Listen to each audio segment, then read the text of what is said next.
I'm going to jump on this trend. 5 things I will not do as a clinical animal behaviorist who specializes in working with horses with behavior problems.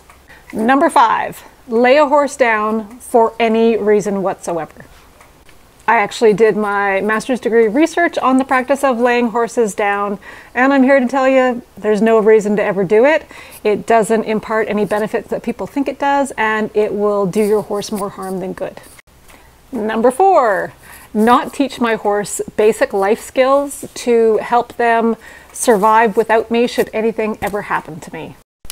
One of the kindest things we can do for our horses is teach them basic life skills like how to be haltered and led and be saddled and ridden if they're sound enough for that to happen, and how to load in a trailer, how to be clipped, how to be cross-tied. Even though I don't cross-tie my horses, I do teach them how to cross-tie because someone might cross-tie them one day when I'm not around, and if I haven't prepared them for that, it might cause them a behavioral injury. So things like that. One of the kindest things we can do for our horses is humanely train them how to get along and survive in a human's world. Number 3, not use food in my training. Yes, food is in my training toolbox. Yes, I use pressure and release, aka negative reinforcement. And yes, I also use positive reinforcement, aka using food to train.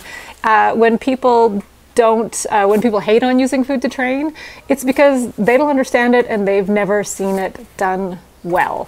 And it's a tool that will always be in my training toolbox because it can be very powerful. Number 2, use flooding. Flooding is exposing an animal to something that they're frightened of at full intensity until they stop reacting. Flooding is not recommended by animal behavior professionals because it's a huge welfare issue for the horse that's experiencing it, and it often doesn't work, and it often creates new problems. It's not something I recommend, and it's not something I would ever do with one of my own horses.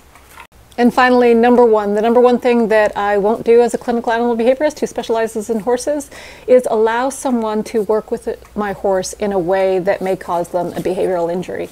So what I mean by that is allow someone, whether that's a trainer or a veterinarian or a farrier or any other professional, cause my horse to feel high levels of fear, anxiety, and stress, and potentially cause them to develop a permanent behavioral injury that as a professional I know can be challenging to undo. So those are my top 5.